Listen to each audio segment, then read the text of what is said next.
Hello and welcome to Tripping on Legends, your campfire in the crossroads. My name is Christopher Balzano.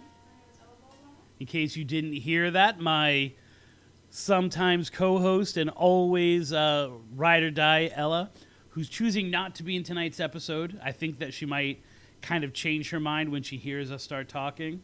She is off camera and off mic right now. Making brownies for us, so I guess, that's something to be said for us. Haunted brownies? Who knows? Maybe. You are listening to episode 133 of Tripping on Legends. If you have not noticed, episodes are not coming on a weekly basis. They're coming on a when I can do it and when I feel inspired. And the two stories that I'm going to be doing tonight inspired me. One is a local haunting, and the other one, I was listening to a show, and I'll get more into it. And I said, I have to cover this. I have to look into this more, and I have to do it my way because this story was fascinating to me, especially given that I felt the two things were connected. And, on this show, the number one thing we go with is hashtag follow the signs. And even though they seem as if they are not connected, it's a very disjointed kind of look at two things inside the paranormal. And ghostly legends, I wanted to, in my mind, they made a connection. And I wanted to see if I could connect those things for you guys because they're two amazing stories. One you might know and one you might know if you're local. If you're not yet, please follow us on every kind of social media you can possibly think of. We are on Facebook at facebook.com/trippingonlegends. We are at Spooky Tripping on Instagram. And if you are one of those people like me, you can go to TikTok and go to Tripping on Legends, and you will see the finest videos possibly made by a 50-year-old. A 50-year-old guy who has absolutely no tech savvy when it comes to these kind of things and just thinks of a song and then puts some stuff to it because it inspires me. All of our old episodes are on Lispin now, and you can find them wherever you get your podcast. So we're even on Spotify, on Amazon Music, Apple Podcasts. It's crazy because I was looking at some of the numbers, and after we switched over, which I think was about a year ago, maybe 2 years ago, our subscribers dropped dramatically. So if you are listening to this show and some of the episodes randomly pop up in my feed, like with my name, like my ego surfing, who's out there talking about me, a random episode will pop up and I'm like, that's a really good episode. And I'm always hailing the first few years as the best episodes. And I looked back and some of those ones in between are really great. So if you haven't listened to all the rest of the shows, I highly suggest that you do so and subscribe because it inspires me to do more. And it inspires Ella to make brownies the best that she can possibly make them and occasionally appear on the show. One of the reasons why I wanted her to appear tonight was I came across this story, and I'm going to give full credit as much as I can to all of this stuff that I'm going to be doing tonight. I listen to a paranormal podcast, and I don't listen to a lot of them because I feel like they all go over the same story over and over again. The one that I like the most is One Strange Thing, and I call One Strange Thing the anti-lore. Whereas lore does not mention where they get their material at all unless you pay extra for their Patreon, this one goes over the top. Like her whole idea is, because I've talked to her before on social media, is that if it's not an article, like if there's not newspaper articles that they can go into and cite and pull things out of, that's kind of their gig, then they don't cover the story. So she does a really good job, maybe sometimes interrupts the flow of the narrative a little too much with saying where she's getting the information. But if you're a weirdo freak like me and you have you pay extra for archives and you can go in and then look at those articles, it's a wonder. And I love the way that she tells a story. I love her voice. Some people are kind of split on that, but she's killing it, and they're killing it. She's the host. They do an amazing job. And their gig is always they present a story and then it's kind of like on the border of believability or not believability, or this could be just your average thing, like, or you've heard this story 1,000 times, it comes from your neighborhood, it comes from your, and then she says, except for one small thing, and then she gets into the monkey wrench in us being able to make sense of it or push it away as just being an urban legend or, you know, your typical ghost story. And I love that about the show because that's what I live for. And of course, when you're doing it, when you're watching it or listening to it, you wait for that twist. And you're like, oh, and she pulls something out and it blows your mind. A few weeks ago, and I really was backlogged, so it could have been like a month ago, she did an episode on a haunted painting. And I was mesmerized. I think I might have even been late for work because I couldn't stop listening to the episode because I was completely compelled by this. Now, we did a haunted painting story we did the crying boy, when we wrote Haunted Objects. And if you don't remember that legend, there are a series of these paintings called The Crying Boy, and all over England there were these fires, and the fires would burn the entire house except for this painting. And so there were all these examples of the painting surviving when the rest of the house had burnt down or there was a severe fire, and it kind of compelled us. We were like, oh, wow, this is really cool. And so we did a cover of that. I can't even remember which one of us wrote that article, although I'm pretty sure it being an urban legend, it was probably me that did that one. And then I've talked about that episode. I've talked about that urban legend in presentations that I do when I talk about the impact of art. And this idea that, which is kind of the theme of today's episode, we love a good ghost story. But that moment where you see a picture and that picture captures your imagination and kind of brings it all into place, right? That is gold. And that's really sometimes where horror begins, where fear begins, because we are very visual people. It's really difficult in the writing that I do, in the storytelling that I do, to creep people out. I have been in front of an audience hundreds of times. I tell my story. I get the leaning forward in the chair that they're really interested. I get the when that moment is supposed to happen. I get the expression of surprise and sadness when I'm talking about the backstory of something. And I always find it hilarious when most of the time the story's not true. And I go, no, don't. It's not true. But it's really hard to scare someone with a story. And when you can do it, and especially a true story, not a made-up horror story that's well-crafted, but to tell someone about a haunted location or a haunted legend and have them leave that story, having read that story, be scared, is a trick that I'm not even sure I've mastered yet.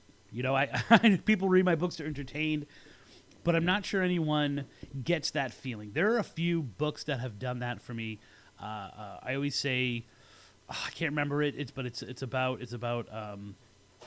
a nurse, and she's in the, I wish I could remember the name of it. The one about that was the inspiration for a haunting in Connecticut. That story literally stops me. I think it's called a cold dark place or a dark place.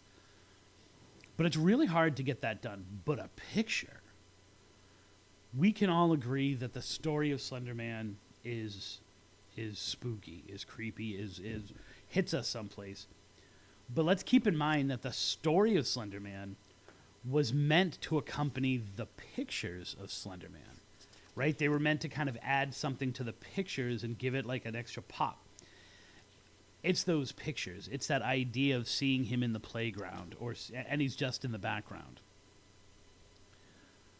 There's nothing really scary about that little boy crying. It's the story that's attached to it, but you don't see that little boy crying, and you can Google that right now and see what that is.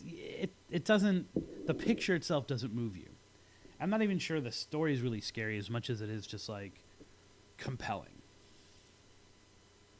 That is not the case for The Hands Resist Him. Now, if you are listening to this show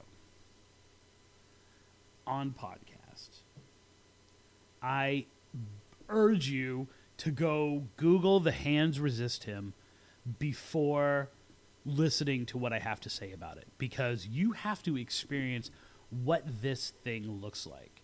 And when I was listening to her episode of it, I was driving, so I couldn't stop and look at the picture. And I kept waiting for a light so that I could stop at the light and like look and see. And of course, it's one of those times where nothing ever hits. It is like looking into a nightmare, which is semi-ironic because Bill Stoneham, who made the picture, meant for it to be like a dream. It doesn't come off like a dream. It is a little boy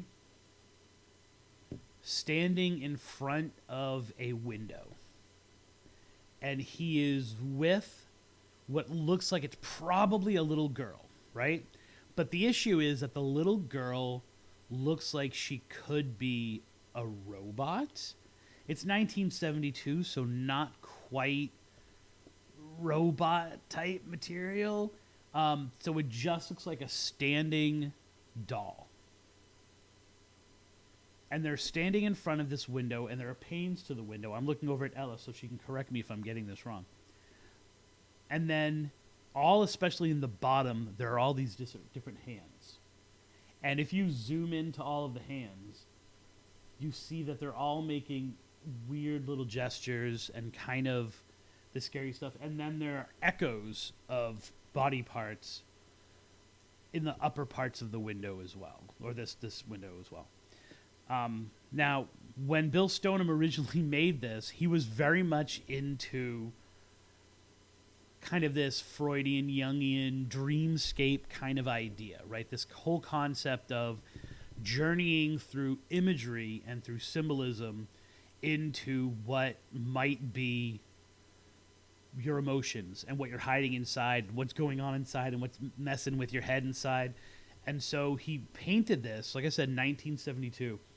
The picture of him. So he basically took like a picture of himself and painted it.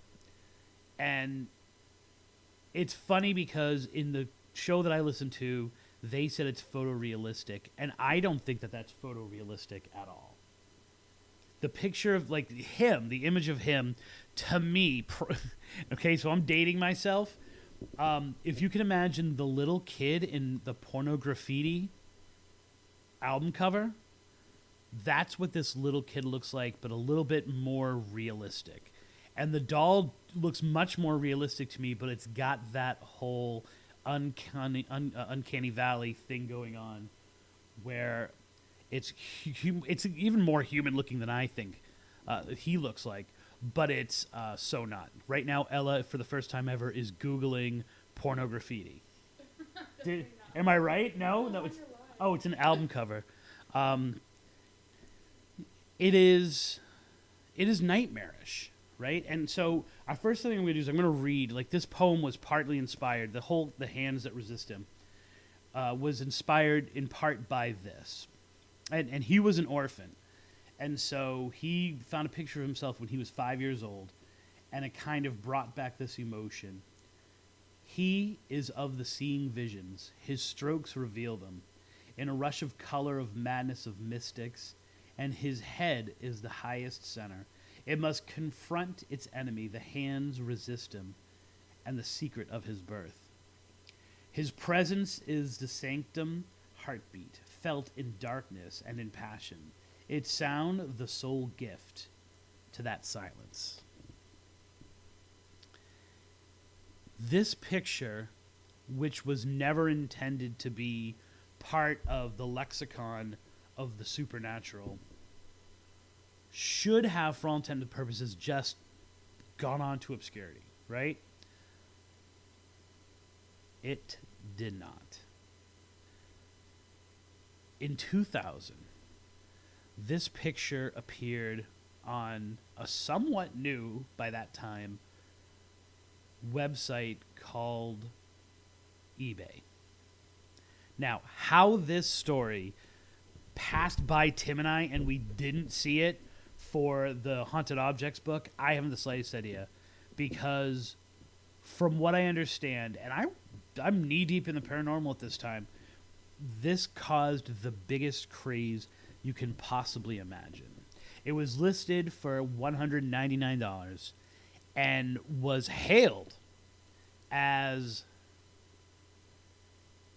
extremely haunted. Now, at that time, eBay, if you go, you can buy a haunted doll for like $10 on Etsy now, right? I get it all the time in my feeds of people selling these things that have some kind of spirit attached to them, or they've intentionally trapped spirits.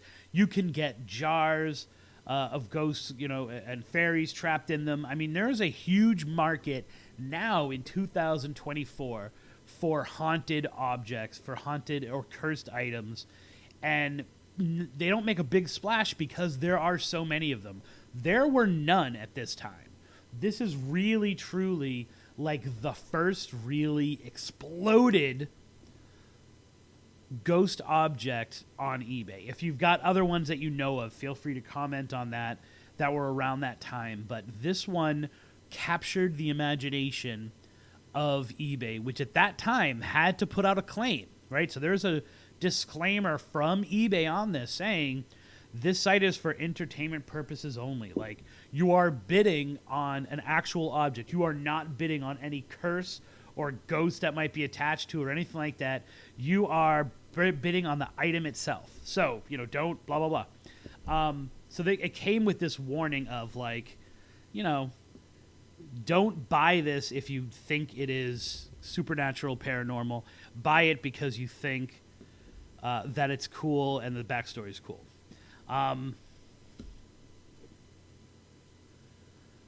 What the people said was going on with this is kind of what made it even more valuable or even more of a search. By the way, in the short time that it was up, it had 30,000 people who viewed it and 30 people who bid on it. And I'll get into the urban legend of the biddings. So people were, as they were looking at this object, the owners wanted to desperately get rid of it. According to them, they found it randomly. They found it as they were picking in a brewery, in the back of a brewery. Just randomly saw this painting. And it's funny because when Bill Stoneham was told about this whole thing, he had the same reaction that I did. Look at the picture. If you haven't looked at the picture, look at it. They decided that they were going to hang it in their 4-year-old daughter's bedroom. So imagine, Ella, if I bought that for you and put that in your bedroom when you were a little girl. She'd have nightmares. It is a nightmare, right? When they did that, their daughter began to complain about the doll, or whatever it is, coming out of the picture, and the boy coming out of the picture and walking around her room, waking her up at night, basically trying to escape the picture. Now, the owners tried everything that they could think of to dispel that there was anything paranormal, or that, let me rephrase, that their belief in the paranormal wasn't real. Like, they didn't think it was haunted. They thought it was just a really creepy picture. They actually liked it for the art. They bought it, or they salvaged it because they thought it was really beautiful art and surreal and all this kind of stuff. They started to put motion detectors in the little girl's room. And along with the picture, there in the bidding, there was a series of photographs snapped, right? And in this series of photographs snapped, you had what looked like the boy completely freaked out, being chased out of the picture by the little girl. Like, they actually posted these pictures that look as if the boy is literally trying to come out of the painting. Crazy. That family was from California, and it's They put it up there, and I'm not. You can go on and you can read the listing of it. They get into detail. We don't think this is haunted, blah blah blah.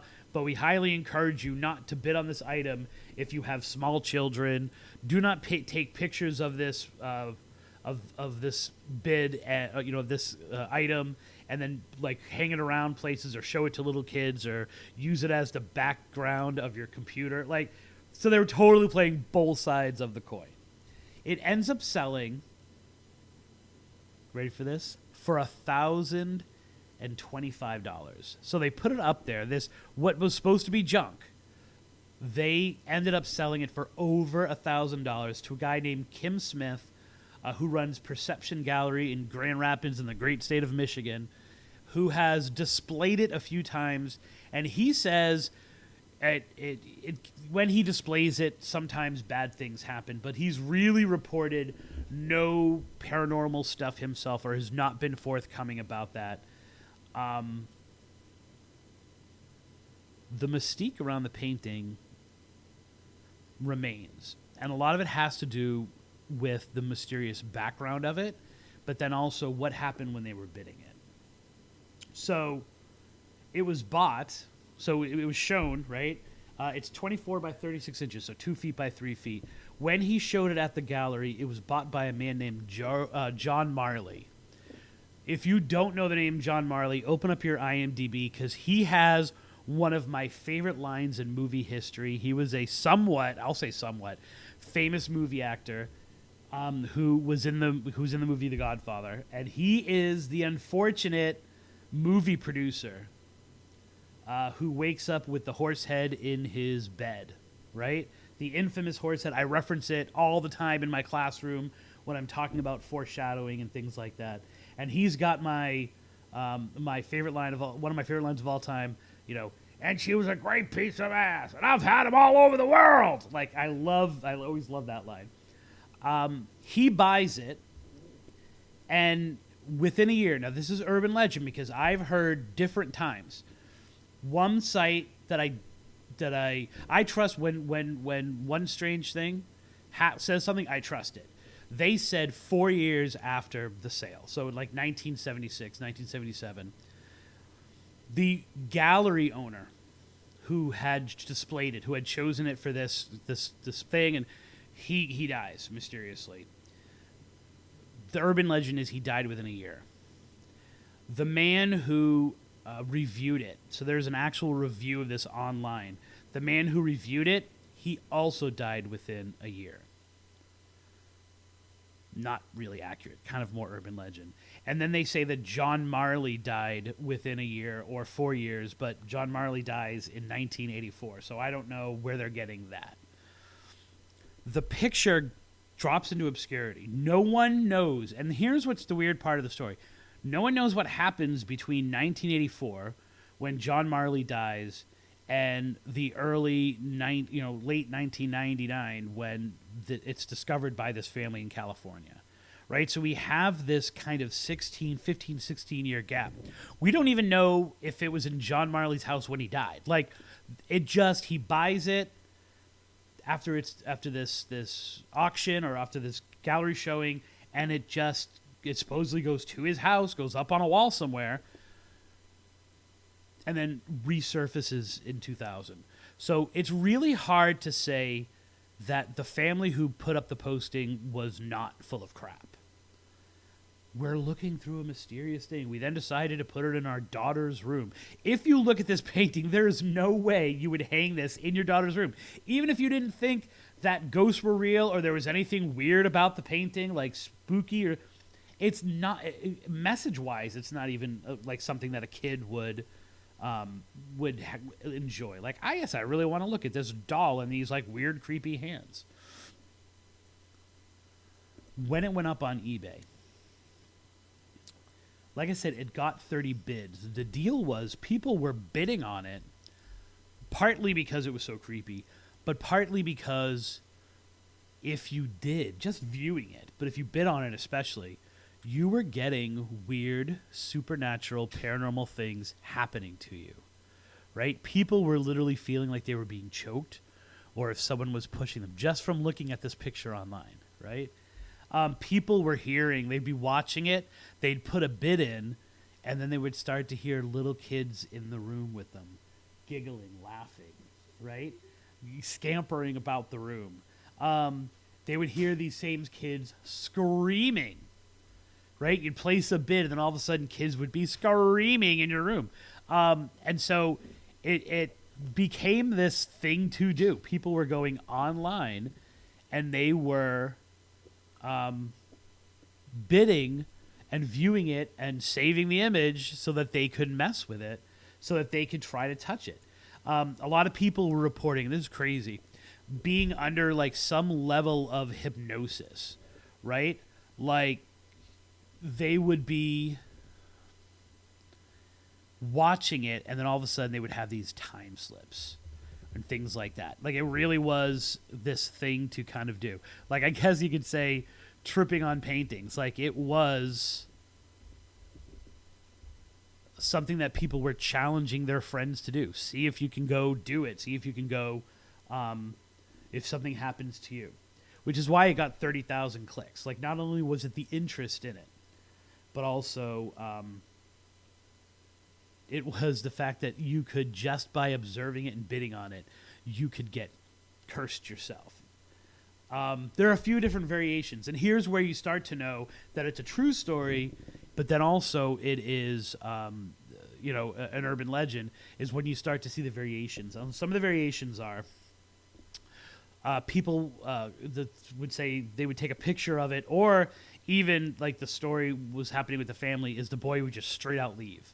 Like the little girl would come home, or she would go into her room and the little boy would not be there, or the doll, the little girl, would not be there. Or even creepier, there were a few instances of people saying that they would see themselves in the picture. And there was one version that I got that I really, it messed with me, because they said they saw a picture of themselves when they were 5 years old, when they were a little kid. Now, the crazy thing is, they talked to Stoneham. Stoneham's like, I didn't intend for it to be this. I don't know how it became like this. I can understand, like, the idea, like, the mirror, the glass is supposed to be the two worlds and walking between the two worlds. He wanted it to be, to spur discussion, and he wanted it to kind of spark people's imagination and things like that. But he didn't think it was going to spark it like this, right? He definitely didn't think that, like, it was, and he had no intention for it to be like that. He's kind of, because he still promotes it. He's now made copies of it, and he has one hanging in his office and in a gallery. So he's embraced the story that has kind of existed on this His Hands Resist Him picture. But there's also, it seems to be a little bit of a hesitance to do so. Now, he has made other versions of it, right? Especially since the whole explosion of it becoming an urban legend. He has done kind of his own versions of it, variations of it. And those are just as awe-inspiring. They're not nearly as creepy, and they don't have the legends attached to them. Probably the most disturbing one, so you should look and see it, is this one that's the same exact picture, but from the mirror, like from the other side of the other side of the glass. And so you're looking at the kid, and you're looking at the doll, whatever it is.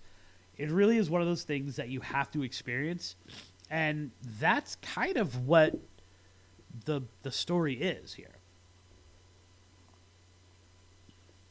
It's that visual connection. And there's a whole list of paintings that are haunted. And most of these haunted paintings that are there have some kind of backstory or tragedy that happened to them. This is the image itself is what captures you.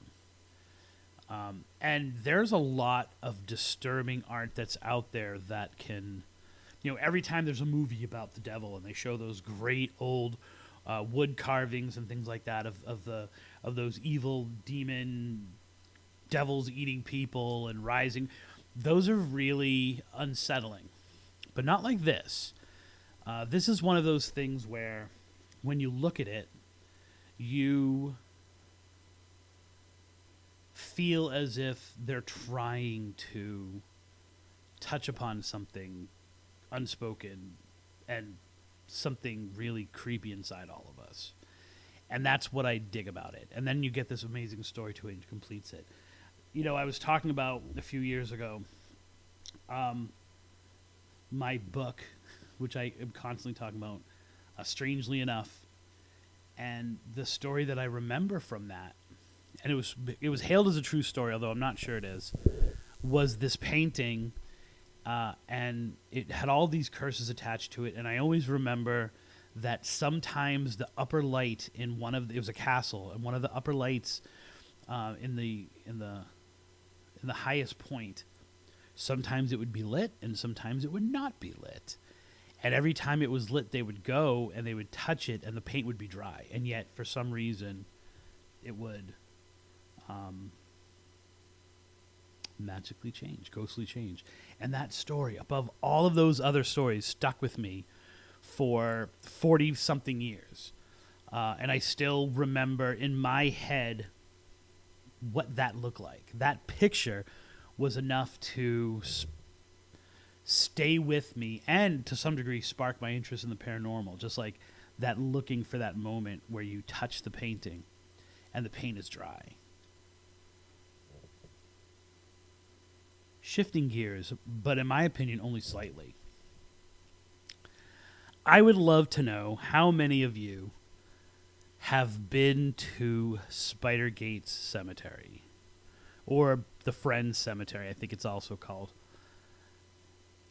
When I was first starting out, this was the pinnacle of the paranormal in New England, right? Like everyone and their father wanted to go or had gone to Spider Gates. I mean, it was the number one place. I don't even know of an equivalent one here in Florida, right? Like one that's always written about in the newspapers. But unlike some of these, this was an outside thing. This wasn't like you paid $900 to get a room to stay, at the Don Caesar. This was like people were going out there. And of course, the cemetery was privately owned. I am not even kidding when I tell you, instead of going to get some strippers on my bachelor party, we went out to Spidergate Cemetery, and we got nailed by cops, right? The cop said, "What are you doing?" Like, we didn't even get into the woods. We were on the path off of the road getting in there, and we got stopped. Should have gone with the strippers. There was something about that haunting that was bigger than the paranormal, right? And it was one of those places, and I'm sure wherever you're from, there's that place, and I'm not talking about like a Waverly Hills or a Penhurst or some place where a lot of people pay to go or that's set up to be a paranormal destination for tourists. I'm talking about that local story, that local urban legend, haunted legend that grows to the point that everybody knows about it, even outside of the community, and more importantly, people go to it. That's what I'm talking about. And I'm going to pause here for one quick moment. So you're going to have to wait for the second part of this. Ellsbury! This is crazy because this is now the third time that we've done the show and the power dies on the laptop. Not even kidding, fully charged, and now I'm getting a battery is low, and I've got like 10 minutes, and there's no way I can do what I do in 10 minutes. So hold on 1 second. I'm going to run and see if I can get my other charger and get it out here right quick before the power goes. Stay tuned.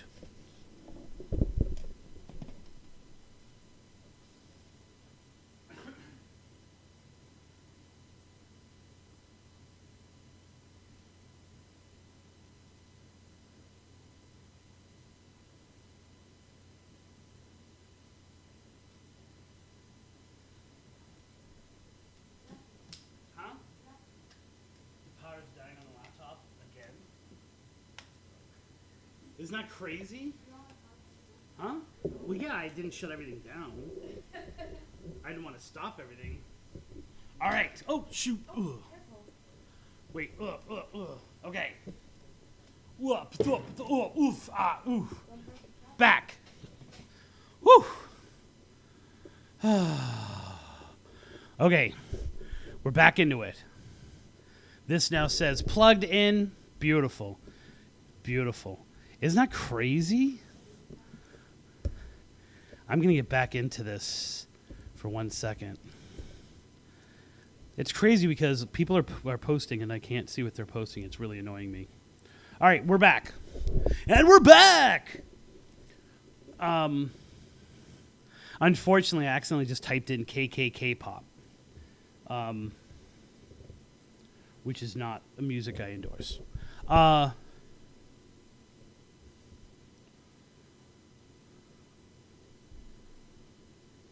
And the lighting has changed somehow.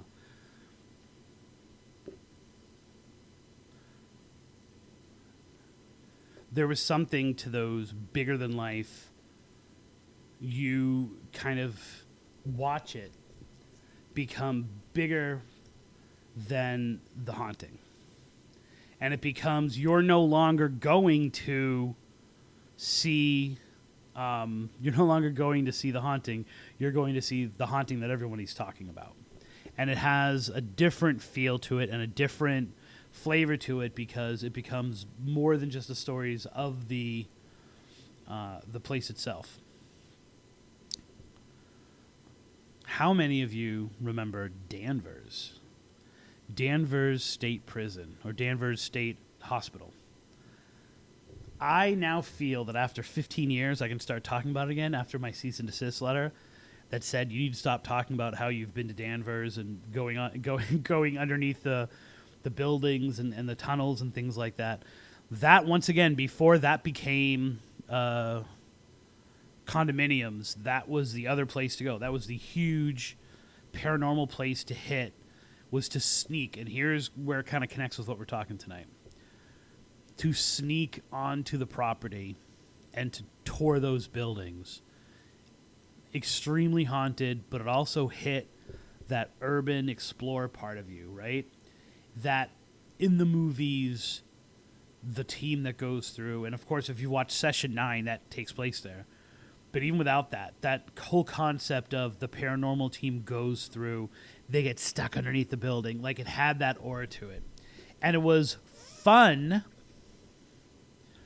in addition to being creepy because you weren't supposed to be there, right? Like part of the whole allure of it, the forbidden part of it, was that you were not supposed to be there. And that made it not only scarier because you knew you were on an island, but also it was you could get caught by the cops. So there was that adrenaline rush. And this was back in the days when, before we really hailed, like, don't go to these places, get permission. This was true legend tripping. Everyone talks about this place. As long as you're not breaking in, and how do you break into an abandoned building? I know you can. Danvers was the place to go. And the pictures that came out of there added to it. And I'm not even talking about the ghostly pictures or the evidence that was coming out of there. I'm talking about the whole seeing things toppled over, seeing the handprints on the wall, seeing the scattered remains of things, and then every once in a while catching a glimpse of something supernatural. It made it come alive in a way that just the ghost stories didn't. It's crazy because if you were to ask me what are the biggest differences in the paranormal landscape between, or just, in general, the creepy landscape, however you want to phrase it, between Massachusetts, New England, and Florida, it's that Massachusetts, New England, New Hampshire, things don't go abandoned. Yes, they do to some degree, but you don't have a lot of ghost towns, right? You don't have a lot of, it seems, communities that just vanish. And there's a reason for most of them, and the reason is almost all the same. Like the resources dried up, the train moved, and so the town goes under. You don't have that kind of abandonment in New England, in Massachusetts. I always say Massachusetts was the first green state because it takes a place like Taunton and makes it a tuberculosis hospital, and then it makes it a juvenile detention facility for teenagers. Like, we reused our buildings, we reused the place. A lot less of that happens in Florida. You have places like Bayette, you have places like Laredo, all along Central Florida. If you go north and south and not east and west, these towns that vanish and these histories that kind of disappear with it. And along with that, you have a lot more abandoned places. And I'm not talking like, look at this abandoned shack in the middle of the woods. I'm talking mansions. Until recently, I believe it is in Lehigh Acres here in Lee County. They started making these like massive houses, and then the market bottomed out and they just were empty for 2 decades. I'm talking like that kind of stuff on a massive scale. As some of you may know, I am writing a book, another book in the Haunted series called Haunted Southwest Florida. And I'm kind of playing all willy-nilly, which I can do because I'm an outsider, willy-nilly with the definition of what Southwest Florida is. And one of the towns that I include in this is the beautiful town of Sebring. Some might argue that there's no way that is way too west-y, or east-y, I should say, to be northwest, Southwest Florida, but I wanted to include it because there had been a story that I had heard for 10 years. And when I start going over the dates of some of this stuff, you're going to see where that 10 years falls into things.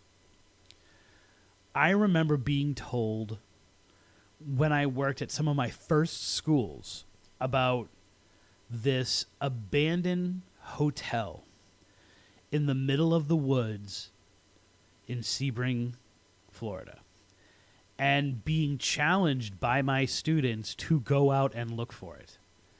And I was like, oh, yep. And I jot the name down, and invariably I'd lose the sticky note.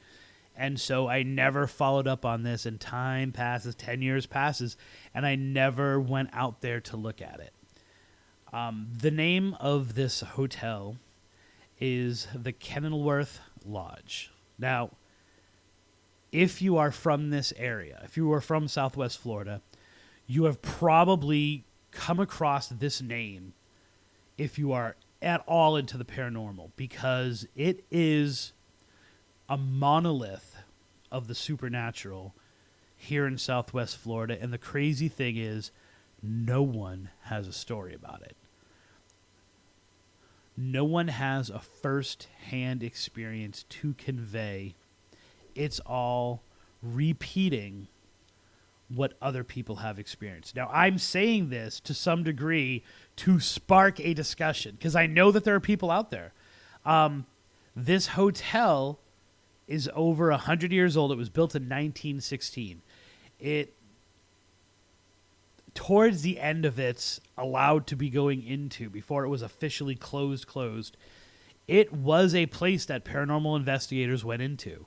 It actually had paranormal conferences that were in there. They had the PIA, the Paranormal Information Association, had their meeting there several times, which also included investigations. So it's one of those places where people have had experiences, and their experiences, the real experiences, the 100% verifiable, I went into this haunted location and this happened, are non-existent anymore. They are washed away. Now, part of this is because of, I think, a campaign to get a lot of the really juicy paranormal stuff off the internet. If you remember, we talked a few episodes ago about Corinth, the church in Corinth, Florida, where there was an active campaign to delete any reference to the supernatural in connection with this place. I think the same kind of thing has happened here, and the only remaining stuff that's out there are from two sources. One is newspapers. You can't silence newspaper. It's out there. It's out there. And the second, which is how it connects to our stuff tonight, is through the lens of urban explorers. And there have been a few that have really jumped off the page. And so as I'm starting, okay, I'm going to research this. I'm going to pull it out of my to-be research file. I'm going to look into this. I'm going to go there if I can. I was thinking I could go on the property. Can't even do that. This place is massive. It is over 65,000 square feet. Like I said, it's in Sebring, Florida, and it was actually built by George Sebring, and so who's originally from Ohio. And so his idea was he made this to some degree the center of town and then started building kind of circles around it, right? So it almost had this like feel, Sebring itself almost had this feel of a fortress reinforced. And if you've ever been to Sebring, you'll see that like that's what the town still kind of looks like. His idea, there were a lot of new people coming to Florida. There were a lot of rich people coming to Florida. And he wanted to basically create a resort, right? Where you got off the train, you were driven in the fanciest of cars, right? To this location. And then you stayed on that campus the entire time that you were there. And it was all inclusive, right? It had a beauty parlor, had a barbershop, had a gift shop, had a full orchestra and theater going on. They showed the latest movies. It had a restaurant. It had an 18-hole golf course, and room after room after room after room. And it just, it's kind of like, you know, some of those ones that were like, you know, these myths that we knew as kids, where it's like, no pets, no kids, an all-inclusive adult vacation away. I don't want to imply that they would like do sketchy stuff, but there definitely was this idea put forth that this was for the rich people, especially from the north, to come and play and to basically surrender themselves completely to it, and get everything that they needed. And so it was the pinnacle of indulgence. It was 3 stories long, had a large dining room, and oftentimes Mr. Sebring and his wife, George Sebring and his wife, would be there themselves, and they would kind of come in and entertain people, and it was his baby, and he was developing other things. He was also at the same time, I believe, developing Harder Hall, which I'm wondering whether it's going to be kind of like a brother to this in the chapters. Then there was this large porch that overlooked Lakeview Drive, and it was just it's the Mediterranean style place, revival style place. It reached its height in 1924. And it's funny how every website hails this date.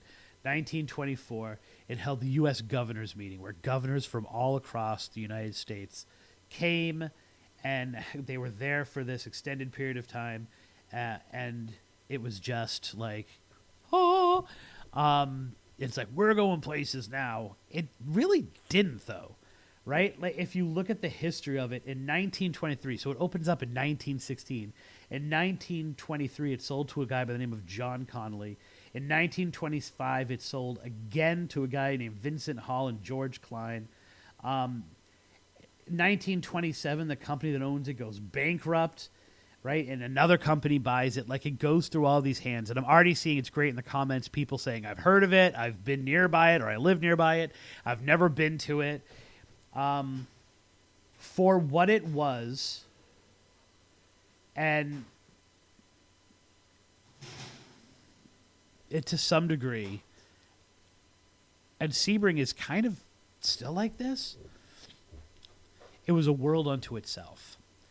And the hotel itself, the lodge itself, worked to actively isolate the people that were there. And more importantly, keep the outside world out. Right? Like, this was not the friendly place. Through all of this, all the research that I've done, even in 2000 when it was put on the National Registry of Places, I can't find that it was ever opened up for tours. Like, that it was ever opened up to, you know, I'm like I said, I'm working on my book, and one of the places I'm looking at is like the Burroughs House in downtown Fort Myers. And they have tried to innovate for money and for the history of it to invite people to explore it in different ways as a tour, as a haunted place, as a and it's in that kind of shifting that they've been trying to keep it alive and keep interest alive in it. Through all of these bankruptcies and all of these different buyers, and no one has, it seems as if no one's opened up. The closest thing is, like I said, they were opening it up for paranormal conferences, but never like a tour. Like, this is a place that we should be able to buy tickets this weekend and walk through it, and we can't. There are rumors because of that, which I'll get to. Switch hands. 2016, it is finally closed for the final time. So only, 8 years ago, it's closed down for the final time due to fire violations. The doors are closed and the imagination opens, because since then it has become the Marston place from Salem's Lot. It's become that it's taken on the persona of like Danvers, the house on the hill they used to call Danvers, right? That idea that this place is there, it's right through the woods. I've heard different things. I've heard you can see it from the street. I've heard you can't see it from the street. And its image has been solidified, codified, and twisted, unintentionally twisted by urban explorers. I found it. I was going through Dave Bullett's stuff. His hashtag is a Bullet. He writes about it in abandoned Florida places. And I'm looking at this place, and it reminds me so much of Danvers that I'm like, yep. I literally feel as if like Danvers and the Overlook have had a bastard child. That would be Kenilworth, right? Like, this idea that you have these majestic stairs and they're covered in dust, and the dining hall has chairs and tables that are uplifted. And the man that took these pictures is a guy by the name of Sergio Martinez. If you want to follow him on Instagram, he is Sergio is Evil. One word, Sergio is Evil. The man's eye. And I spoke with him because I can't get in there, so I'm like, I need pictures for the book. Can I use your pictures for the book? And he was more than happy to, which is amazing, because sometimes artists and photographers are like, yes, for $90,000 and a photo credit and 17 copies of the book. Very much cool. He wanted it out there, and he kind of has this idea of he doesn't consider himself spiritual. He doesn't consider himself a believer necessarily in the paranormal, but he understands kind of what he gets, right? Like what he creates by what he does. I'm going to actually find the quote up from it, because he also said he worked in Boston in some places. I'm like, oh yeah, I actually knew that place when I finally realized what it was. I want to find this quote because he said, never in my life, nor in my 15 years of exploring, have I encountered anything spiritually unusual or any agitated spirits at my abandoned places aside from the liminalness of the ambiance. First of all, I want that to be my new band name, liminalness of ambiance. My brain doesn't jump to that area, right? So I love that fact. He's like, I'm looking at these places. I'm not scared. Now, I've been out with urban explorers in some haunted locations. Here's what I like. My approach to photography is always is based a lot on the setting that I photograph people in. So naturally, I've always been drawn to places that are off limits. So he's opening up these places that are not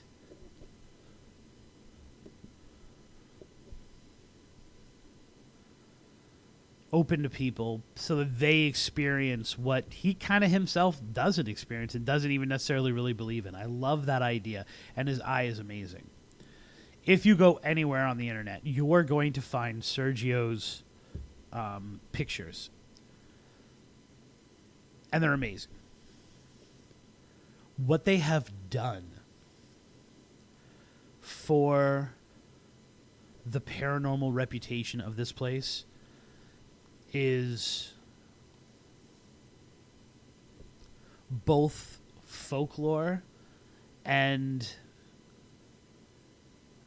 digital urban legend. It is more people know the pictures than know the stories.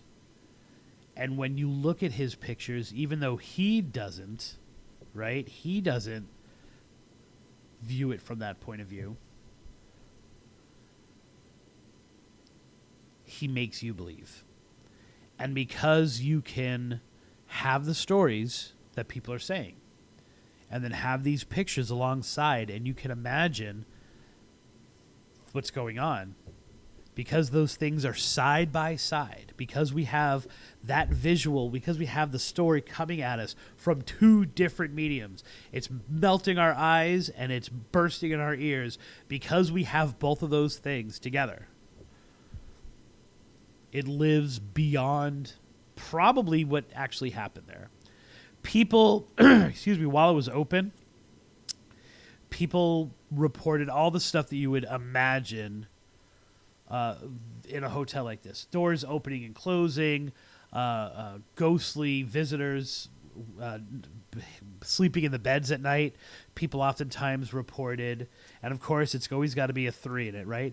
Room 213, a woman supposedly killed herself in that room, and then a year later another one killed herself as well. And when people would go into that room, they would feel that sadness.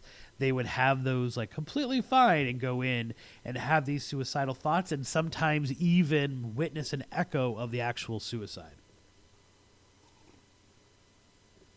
The bathrooms upstairs and the hallway that leads up to it, people were constantly hearing whispering to the point that they would complain they had spent all this money and they could still like hear all these crazy whispers going on. And there were places where there weren't any people. This is especially towards the end. I like how the description of the people being into the bed was they would feel someone sliding into the bed.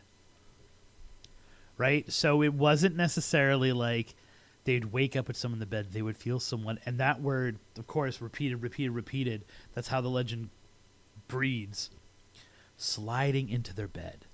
And they would feel the mattress sink. Many of the sightings were of a man named George Parker, who is said to have died in the hotel. He was one of the caretakers. He was one of the people that took place. Some reports say that he was a manager. Other reports say that he was the head of like the cleaning crew or the head of maintenance or the head gardener. He's always someone of authority. He died in the hotel in the 1950s, and his ghost is the most frequently seen one. Although they never report actually seeing him or connecting it. The way they kind of just say is like, everyone knows it's George. I searched for hours trying to find a George Parker who worked at the Kenilworth Lodge, a George Parker who lived or worked anywhere near Sebring, Florida, and I could not find it. I could not find any records of his death. The only references I could find were the snake feeding itself, or the tail wagging the dog, however you want to phrase it, of references to the ghost of George Parker, but I wasn't able to find any life of George Parker. Now, granted, I haven't gone to Sebring and looked through town records or things, but I wasn't able to find anything about this guy. No obituary, nothing. I love the name. If you've ever seen the movie The Founder, about the guy who founded the franchise part of McDonald's, and he says, you know why I just didn't steal it from you? It's the name. George Parker is a ghost we can all get behind. I mean, how connectable and relatable is that?